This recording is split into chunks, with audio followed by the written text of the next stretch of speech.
ইতিমধ্যে কামখিনি আমাৰ আগবাঢ়িছে। গতিকে এই নিৰ্বাচনৰ জৰিয়তে অসমৰ এটা সাম্প্ৰদায়িক ৰাজনীতিৰ ওৰ পৰিব আৰু এটা ৰাজনৈতিক দল বিজেপি 2026 চনৰ নিৰ্বাচনত নিশ্চিতভাৱে বিদায় ল'ব লাগিব। চৰকাৰ গঠন কৰিব পাৰিব না 2026 নিশ্চিতভাৱে কংগ্ৰেছ দলে চৰকাৰ গঠন কৰিব। কাৰণ আপোনালোকে ইতিমধ্যে গম পাইছে গৌৰৱ গগৈ ডাঙৰীয়া যোৰহাট লোকসভা সমষ্টিত নিশ্চিতভাৱে জয়ী হ'ব। কাৰণ ইতিমধ্যে 1 লাখৰ ওপৰৰ ব্যৱধানত তেওঁ আগবাঢ়ি আছে। গতিকে যোৰহাটৰ নিচিনা সমষ্টি তাত যদি আমাৰ ভাৰতীয় জাতীয় কংগ্ৰেছৰ প্ৰাৰ্থী তাত আগবাঢ়ি আছে, তেতিয়াহ'লে অসমৰ এটা যে পৰিৱৰ্তন হৈছে, অসমৰ ৰাইজে যে এটা পৰিৱৰ্তন বিচাৰিছে, এইটো স্পষ্ট হৈ গৈছে। গতিকে 2026 আৰু এটা সাম্প্ৰদায়িক ৰাজনৈতিক দল বিজেপি দল UDFৰ নিচিনা তেওঁলোকে বিদায় নিবলৈ বাধ্য হ'ব। Thank U. নুৰুদ্দিন আজমলৰ মহাৰ বেটা ভাই আমি নহয়, তেনেকৈ আমি আগধৰি কথা ক'ব নোৱাৰিম।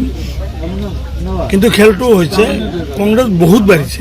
যোৱাবাৰ মাত্ৰ 52টা আছিল, এইবাৰ 200ৰ ওপৰত আছে।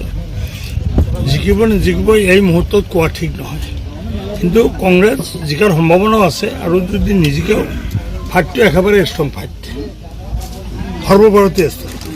আৰু অসমৰ কথাটো আপোনালোকে চাইছে, আল্লাহ নিজে কৈছে মই দিয়াৰ মালিক মই দিম, তোমালোকে কৰ্ম কৰিবা। কৰ্ম কৰিছোঁ, তাৰ ফলটো পাইছোঁ। জিকাৰ কাৰণেই হাৰিছিলোঁ, জিকিছোঁ। আৰু বদৰুদ্দিন আজমল যিমান অপকাণ্ডবিলাক কৰিছিলে, বিধৰ্মী কাম কাণ্ডবিলাক কৰিছিলে, তাৰ ফলো আল্লাই দিছে। গতিকে আমি আত্মসংকাৰো নকৰোঁ, আমি জিকিছোঁ, একেবাৰে আমাৰ খুব ভাল।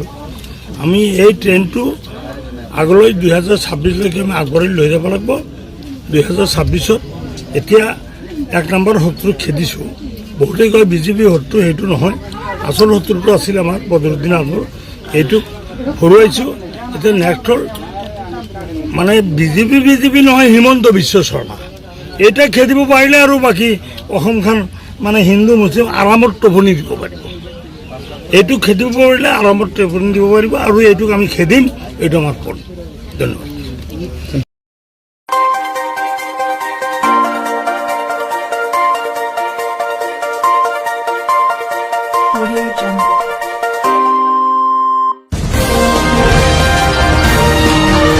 আপোনালোকে চাই আছে CNC নিউজ নৰ্থ ইষ্ট।